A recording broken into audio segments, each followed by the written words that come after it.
Well, Gareth has a visual effects background, so he doesn't really need a great deal of education about how and where you need to use visual effects. It's mostly the subject matter itself that dictates the use of visual effects. There are many places where a setting is something that can't be entirely created practically, or it's too big or too expensive, and you need various methods for synthesizing that imagery.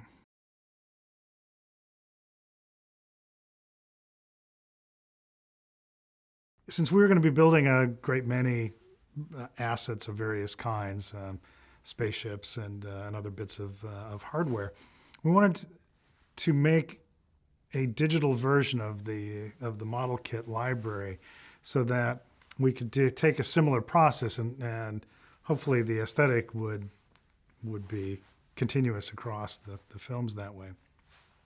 So rather than when somebody's building a spaceship, they're building every little nut and bolt on the ship. The idea was that if we built digital models of a lot of those original kit pieces, the artillery pieces, the tanks, the F1 race car engines, if we built a lot of those same pieces and had digital versions of those, then when the modelers are building, they can be selecting from those pieces, fitting them into the model, and the hope is that we are preserving that same aesthetic.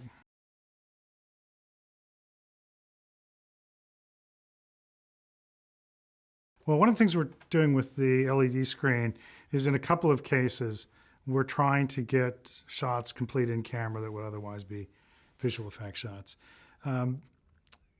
So, for example, we have a ship called the U-Wing that's coming in to land on Edu, and it's relatively dark, sort of a dark twilight, and it's raining, and there's lightning flashes that are occurring in the sky around them. And our hope is that the graphics that we've prepared to play back on the LED screen, in addition to having some practical effects, some rain hitting the windshield, wind blowing that, and the lightning flashes going on, will allow us to get a number of those angles complete in camera.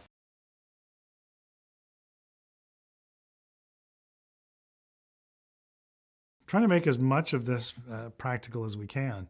We had a great many costumed extras, wonderful creature work by Neil Scanlon's crew. So we're really trying to keep as much of that in camera as we can. We definitely see off the top of the set at times. So there'll be the addition of the skyline.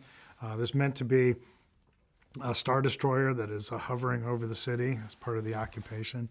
So whenever that comes into frame, that'll be us. They're meant to be ATSTs, the two-legged Imperial walkers, are patrolling the city, so we'll see those occasionally in the background.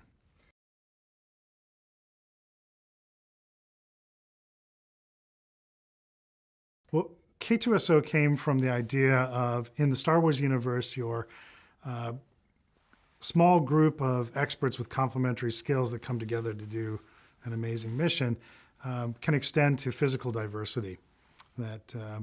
So having one of the members of your team be a droid, that you can use that droid for the things that a human being can't do. In a way, he's kind of the anti-C-3PO. And where C-3PO has got all these remarkable capabilities, he's really only used for comic relief in the original films. But I kept thinking, yeah, but he's potentially a very cool character and very useful on a mission like this, where he can speak 6 million forms of communication. He's able to instantly calculate the odds of success of multiple different logistic possibilities, can imitate any voice, can carry on multiple electronic conversations simultaneously. There are all these things that you could use a droid for that a human being can't do, and that's why you want to have someone with those capabilities as part of your team.